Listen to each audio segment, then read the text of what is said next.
Transformação digital, né? Esse é um tema que a gente já vem conversando há um tempo e eu trouxe aqui, né, o CEO da Anfacer, Antônio Carlos Killing, né? E é um tema que inclusive a gente já vem conversando de algumas datas em ocasiões específicas, né? Antes de a gente adentrar nesse tema, quem é Antônio Carlos Killing? Bem, eu sou hoje diretor superintendente da Anfacer. A Anfacer é a Associação Nacional dos Fabricantes de Cerâmica para revestimento e louças sanitárias. E para pontuar um pouquinho o setor cerâmico, né, a indústria cerâmica brasileira é a terceira maior produtora mundial e o mercado brasileiro é o terceiro maior consumidor de cerâmica no mundo, né? Então, essa é uma indústria de repercussão mundial, né? O Brasil é um dos grandes protagonistas desse segmento, somos o sexto exportador e é uma empresa que emprega hoje mais de 25 mil empregos, gera mais de 25 mil empregos diretos e mais de 250 mil empregos ao longo de sua cadeia, né? Eu sou um economista, né, que tem muito tempo na área de alimentos, do Grupo Perdigão, fui diretor do Grupo Perdigão, diretor administrativo do Grupo Perdigão há muito tempo. Depois militei um tempo fora do país, onde eu fui diretor de comércio internacional da UEA, Organização dos Estados Americanos, foi uma experiência excelente.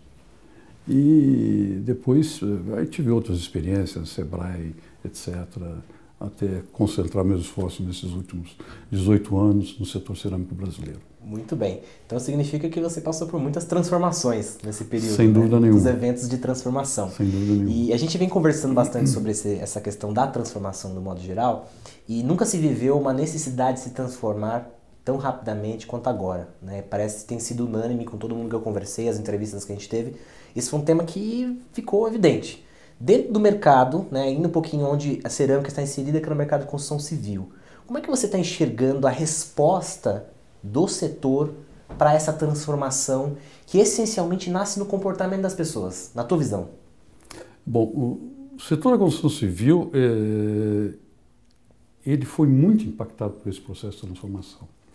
E ele estava pouco atento a esse processo, sem dúvida nenhuma. Alguns segmentos, diferentemente dentro da cadeia, mas poucos, não muitos, né, estavam de alguma forma preocupados ou sempre com a visão à frente no seu tempo, e eu diria que a indústria cerâmica brasileira é uma delas, né, dentro do segmento da cadeia da construção civil, da qual fazemos parte, obviamente.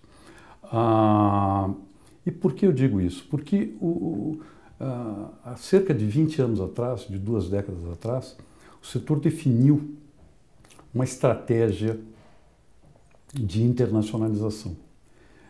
A indústria da construção civil no país, ela sempre cresceu de forma vegetativa e nunca nos permitiu, de alguma forma, construir efetivamente uma indústria da construção civil, né? A nossa indústria ainda ela é muito alicerçada numa mão de obra barata, pouco qualificada, né? E eu diria que a forma como a construção convencional é orientada, é conduzida, eu diria que é quase pós-escravagista, né, ainda. Ela tem resquícios dessa, muito desperdício, etc. Ao contrário, a indústria cerâmica trabalhava com métricas diferentes. Ela se apropriou, de alguma forma, de uma grande evolução tecnológica que houve no setor e ela teve um momento na sua história que eu diria que foi um grande salto quântico. Esse salto quântico está correlacionado com a sua matriz energética. Perfeito. Uma nação você faz se você tiver que resumir, né, em fatores bem elementares, eu diria que você faz com capital humano e energia. Perfeito. Esses são os dois componentes essenciais no processo de formação de uma economia, de desenvolvimento. Se você trabalhar bem esses dois elementos, né, você tem condições de dar saltos significativos no teu processo. Mas o setor cerâmico é um setor viciado, addicted de energia, Perfeito. Calor, né? Há 20 anos atrás, 2 décadas atrás, a matriz energética nossa era basicamente calcada em óleo diesel, carvão, lenha, GLP, etc. Todos esses energéticos, né, que eu chamava de uma matriz plural, para não dizer uma matriz suja, né, eles alimentavam grandes fornalhas nas quais as cerâmicas eram colocadas, empilhadas em grandes fornos, né, aos milhares, né, e ficavam ali em processo de transformação, né, de queima por 48 a 52 horas. Né.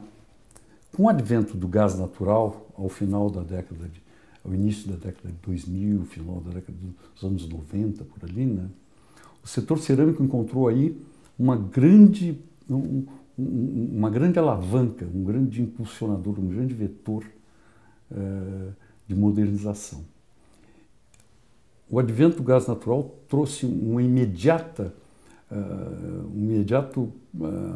volume de investimentos muito forte na indústria para adequar todos os seus equipamentos, toda a sua estrutura produtiva a essa nova matriz energética, que era o gás natural.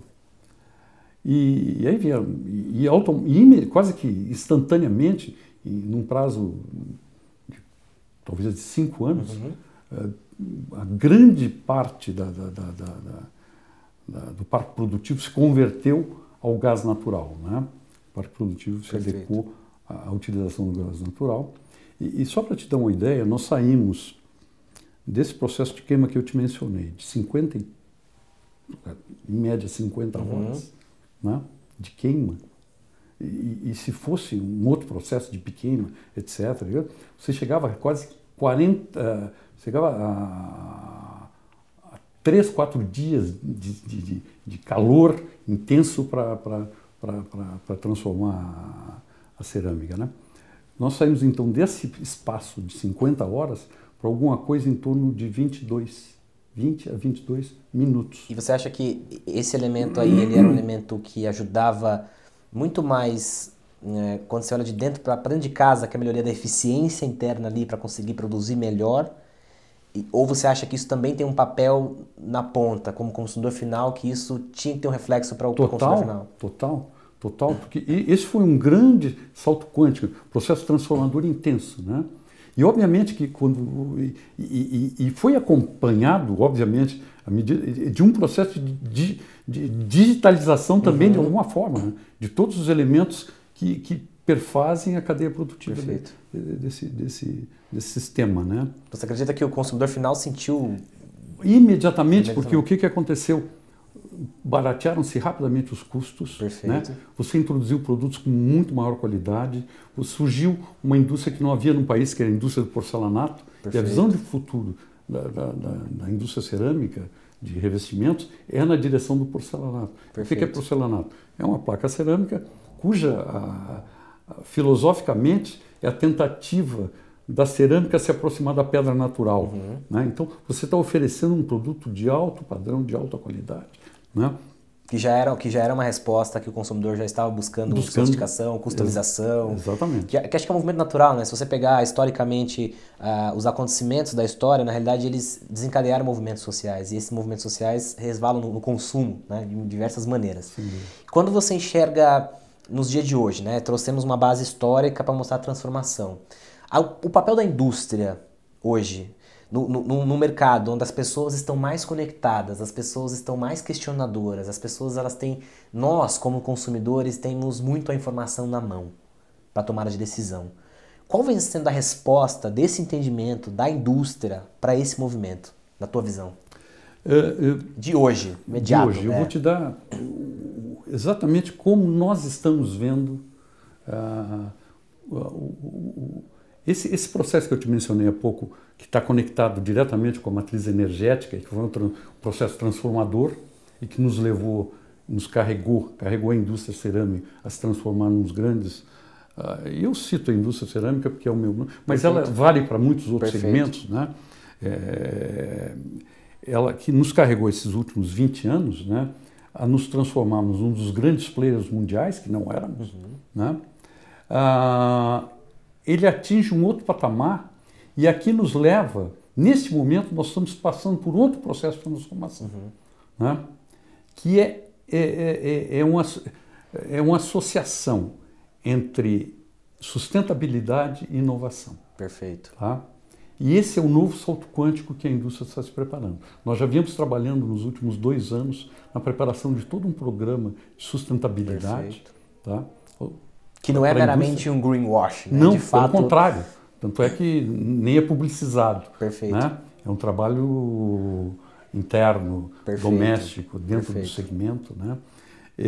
Em que qual é a visão que nós temos? Nós não temos dúvida nenhuma, né? E pela geração que vem aí, pelas mentes transformadas, né? Perfeito. Sem dúvida nenhuma, né? A decisão de compra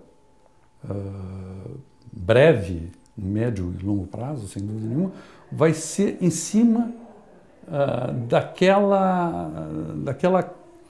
de quanto este produto, este bem, ou esse serviço, este conceito carrega de sustentabilidade consigo. E talvez até de significado, de propósito, que as pessoas estão extremamente, hoje estamos numa sociedade totalmente ligada a propósito, nas novas gerações principalmente, né? Sem dúvida, sem dúvida. Então, esse é uma condicionante inevitável, né? A sustentabilidade. Você oferecer produtos que carreguem conceitos de sustentabilidade e, mais que isso, um compromisso da sua indústria, da sua postura, do seu corpo funcional com as gerações futuras, com os legados futuros que você deixa, né, para o que vem por aí. Nós temos compromisso com a natureza, não pela natureza em si, mas pelo contexto do todo, né? De que esse é o nosso ambiente, né? De que esse é o nosso legado, né? É o que nos foi dado e que nós temos que transferir adiante. Maravilha. Né? E você acredita que dentro desse contexto existem muitas crenças inabaláveis na indústria, né? Isso acontece muito. Qual que tem sido o teu papel, né, na Anfacer diante das indústrias, que as indústrias acabam procurando muito, não estão à toa na Anfacer para justamente dar um driver do que está acontecendo e quais são os caminhos que estão sendo percorridos? O que você acha que é uma crença hoje que precisa ser quebrada na mentalidade da liderança dos gestores que estão hoje na indústria, né, especialmente nas indústrias da cerâmica? Eu diria que é olhar o negócio de uma forma mais ampla, é sair de dentro da indústria. Perfeito. Hoje, o nosso industrial, o empresário brasileiro, e vale para a indústria cerâmica, são grandes produtores. São grandes produtores, são especialistas, mas tem que abrir seus horizontes, né? Tem que olhar mais o mundo, tem que olhar o seu entorno, tem que assumir compromissos verdadeiros com suas comunidades. Perfeito. Né? E enxergar um mundo digital que sai, né? Uma nova fronteira que se abre. Tanto é que esse nosso programa de sustentabilidade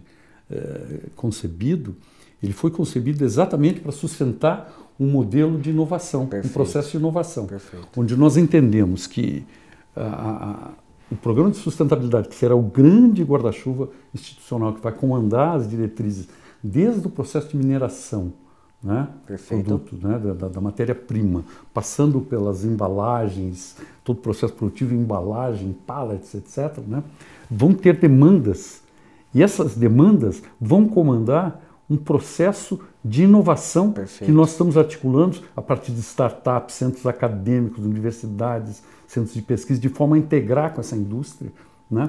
E que nós consigamos buscar soluções dentro desse processo da digitalização. E é legal porque eu acho que isso conecta com a outra pergunta que eu tenho para te fazer, que é o quanto a gente consegue ser responsivo, né, às demandas, às necessidades do consumidor de hoje, né? Como é que esses novos consumidores, uma nova faixa etária, um outro tipo de demanda, Você acha que o gatilho está aí, então, a resposta, para a gente conseguir agir mais rapidamente em resposta, como que a indústria, essencialmente e historicamente, apesar de ter uma preocupação clara com uma melhoria contínua, aquela coisa toda, sente-se uma distância muito grande entre ela e o consumidor final, né? Existe um descolamento, né? E cada vez mais a ideia é que isso diminua. Sim, sim. Como é que a gente consegue ser rapidamente responsivo? Porque a mudança se dá hoje não é num período de 5 anos, dá um período de um mês.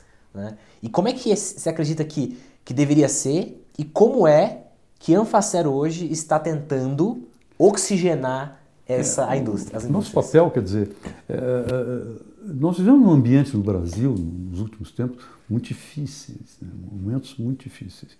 E é um ambiente complicado, né?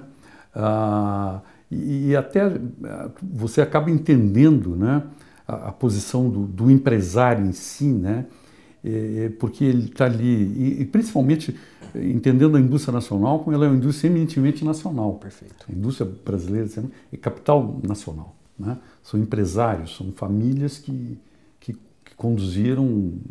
Em sua grande maioria, todas foram assim. Foram assim. Né?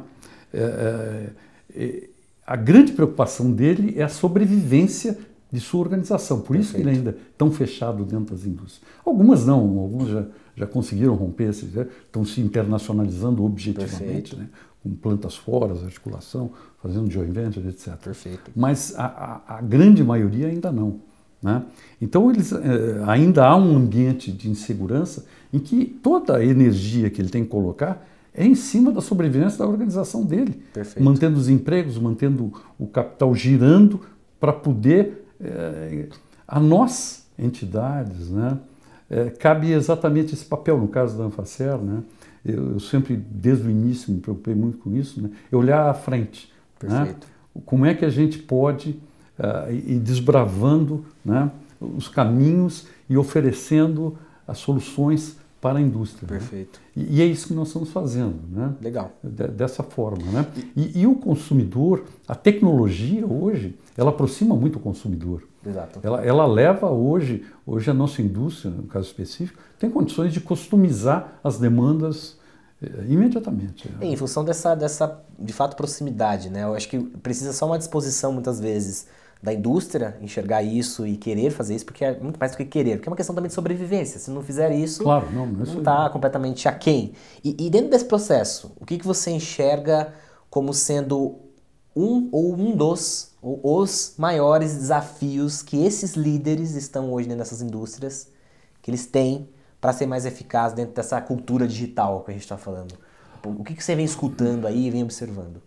Eu te diria que não sei se cabe um diagnóstico do momento atual, mais uma vez, né, nesse momento de transição que o país passa, né? Mas você observa o seguinte, você tem... E aí nós temos que olhar... Tem duas coisas, obviamente. Tu tem um mercado internacional, que é muito competitivo, né? E nessas últimas 2 décadas, perfeito, a indústria, no caso da cerâmica, se preparou para isso. Tanto é que nós temos hoje, nós exportamos para mais de em 2017, foram para mais de 113 países, 113 mercados. Nós somos um dos 5 mais importantes exportadores mundiais, mas o nosso mercado mais importante ainda é o mercado doméstico, né? Ela se preparou para essa coisa. Então, o mercado internacional é uma dos canais, uma das vertentes nossas, e que é um canal de 2 mãos, né? Você exporta, mas você incorpora ao mesmo tempo valores de competência e competitividade praticados globalmente. Isso te realimenta. Permite ter menos barreiras, né? Menos barreiras, te abre fronteiras, te abre cabeças, etc. Isso nós somos atentos, né? O empresário também está. Mas no âmbito doméstico, você tem deficiências enormes, né? Você tem uma infraestrutura altamente eficiente, a nossa mão de obra ainda carece de muita qualificação, você tem um sistema tributário injusto, né? Você tem uma carga tributária, além disso, muito pesada, que não te retorna ao qual, a não ser, ela abastece não somente a máquina estatal, né? E nesse momento, o que se faz? Não tem dinheiro, tem barreiras de toda a natureza, uma burocracia estúpida, e você precisa de transformações que às vezes implicam investimentos. Mas o que acontece? Você tem hoje, de alguma forma, um capital, uma ociosidade de entre 25% e 30% na economia nacional, né? Você não, num primeiro momento de arrancada, você não precisaria investir necessariamente em capital. Perfeito. Né? O que você precisa fazer? Você precisa melhorar o ambiente de negócio. Se não tem dinheiro para resolver questões de infraestrutura e demanda a longo prazo, para qualificar a mão de obra também demanda quase uma geração para atualizá-la aos níveis internacionais. Perfeito. Né?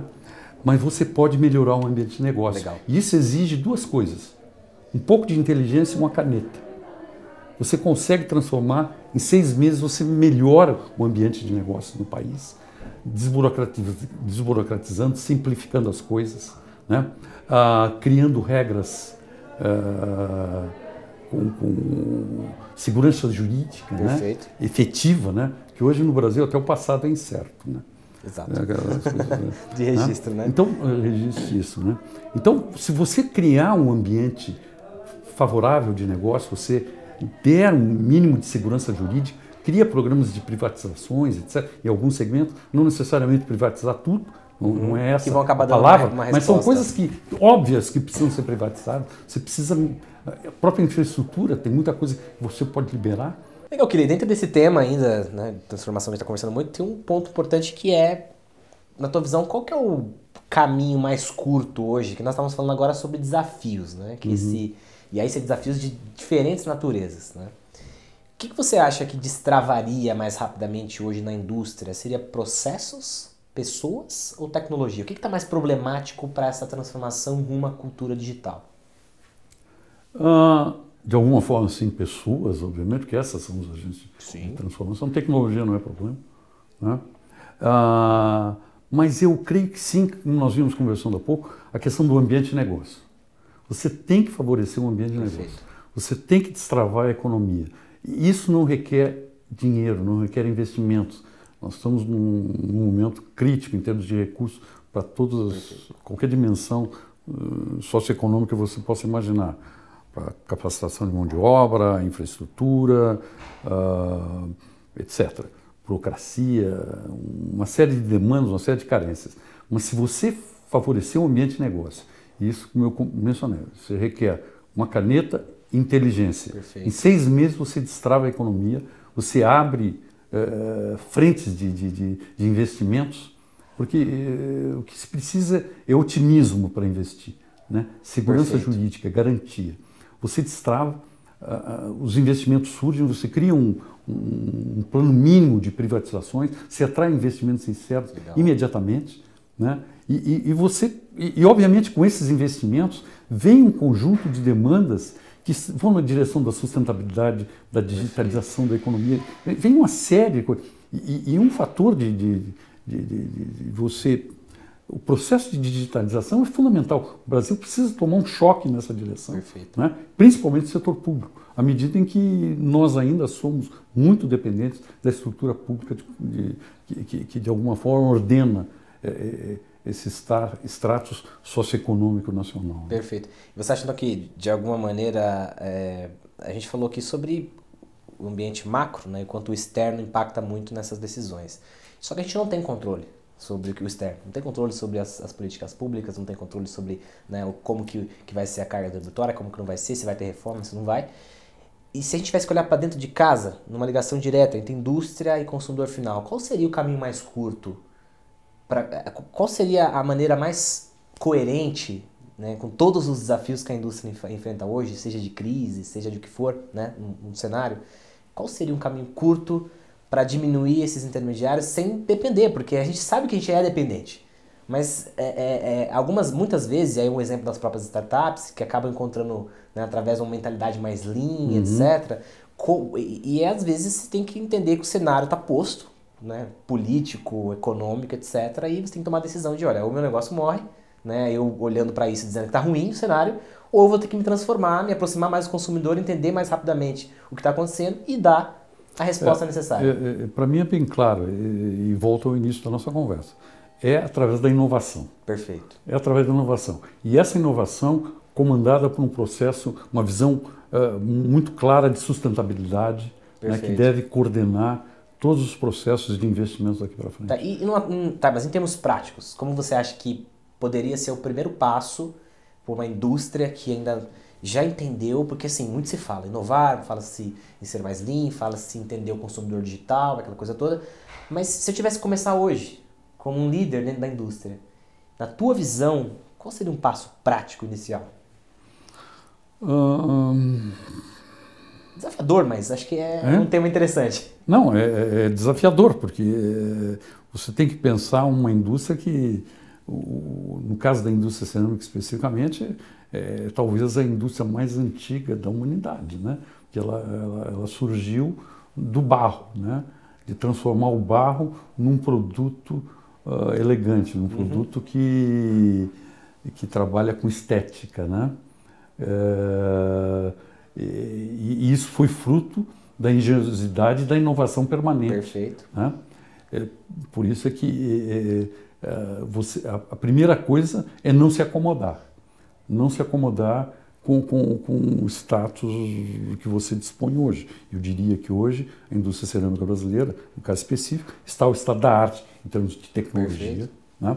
Ela tem um mercado importante em expansão. Hoje você tem produtos que você nem tem ainda utilização para eles, né?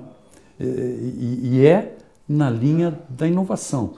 Eu retomo, quer dizer, você tem que melhorar o ambiente de negócio para que a tua indústria consiga continuar crescendo. Perfeito. Eu vejo por aí. E trabalhar muito a questão da comunicação com o mercado, né? E a comunicação do mercado, e aí passa por um tema que eu sei que é muito caro para você, que é da digitalização. Perfeito. Porque esse é o caminho para qualquer indústria, para qualquer segmento produtivo, qualquer negócio hoje em dia. Então, para a gente finalizar a conversa, o que seria ser disruptivo para a indústria de fato? Uma indústria que você mesmo falou que investiu muito em tecnologia, né? A tecnologia não é um problema, como você disse, mas sabendo que transformação não depende só de tecnologia, porque às vezes a gente está buscando uma grande nova tecnologia que é uma coisa que vai transformar, e às vezes não é isso, às vezes é comportamental, enfim, é processual, tem muitas coisas. Se a gente tivesse que ser objetivo na resposta, o que seria disruptivo para a indústria hoje? Energia. Investir forte em fontes alternativas energéticas, buscar reduzir a dependência da energética disso aí, né? E nunca perder o senso histórico. Perfeito. Né? O senso histórico é fundamental. Saber e a gente compreender, né, o que vem para frente. Exatamente. Né? Porque o grande risco é de errar o diagnóstico. Perfeito. Se você erra o diagnóstico, você erra o prognóstico. Perfeito. E para ter um diagnóstico correto, você precisa ter um senso histórico do que te trouxe até aqui. Muito bom, muito bom. E para a gente, de fato, concluir, uma pergunta aberta, a gente vem fazendo essas perguntas em todos os nossos conteúdos, que é: o que é essencial para Antônio Carlos Quilin? É conservar meus amigos. Muito bom, o papo foi excelente, foi um prazer recebê-lo aqui. Muito obrigado pelo papo e até a próxima. Obrigadão, viu? Obrigado. Tchau, gente.